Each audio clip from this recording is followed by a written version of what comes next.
Ukiniambia unataka kubadilisha Ruto na mtu kama Martha Karua mwenye alinyang'anya uongozi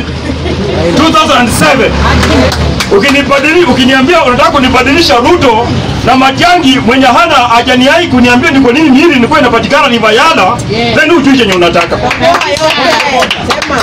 Mr. Speaker, honorable member amesema kwamba kwa muda last regime wakati kama huyu ilikuwa imepeana direction. Serikali ya Ruto imepeana direction. True. For the last 2 years, serikali ya Ruto imeandika walimu wenye regime tata ziaiandika 76,000. Na wakina nani aliandika hivyo? Kama ni education amenishughulikia.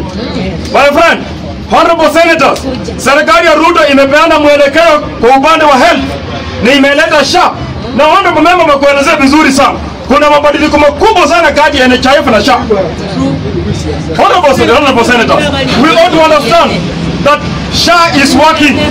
Na kama mtu ana doubt, nimpatie jinsi mimi nimekuwa nikitumia SHA, nimetibiwa. Inaingia kwa simu inaonyesha nilienda lini, nilitibiwa lini. As we speak now, NHIF ilikuwa kwamba kama wale wanafanya kazi ama kama unafanya kazi ni rate moja. Saa hizi SHA inalipa kulingana na uwezo wako. Kwamba wewe kama unapata pesa kidogo, lipa pesa kidogo.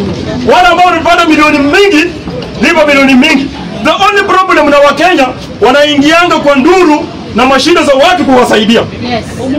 SHA ilikuwa na wezi na NHIF ilikuwa na wezi. Hao wezi ndio wanakuja kulia kwamba SHA haifai. Wewe ulienda kwa hospitali unapata hata mtu hajai kuwa mgonjwa na anakuambia kwamba SHA haifanyi kazi. Mr. Speaker, nataka kuelezea watu hivi.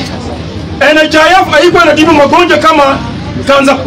As we speak now, kanza inashughulikiwa. Yes. Unanipata vizuri?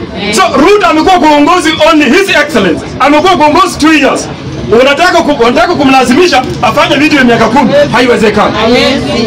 Kila mmoja anafanya hivi. Ruto ameonyesha kwamba anapeana mwelekeo ulio mzuri kwa nchi ya Kenya. Tumpatie nafasi adelive Kenya au alete Kenya mahali.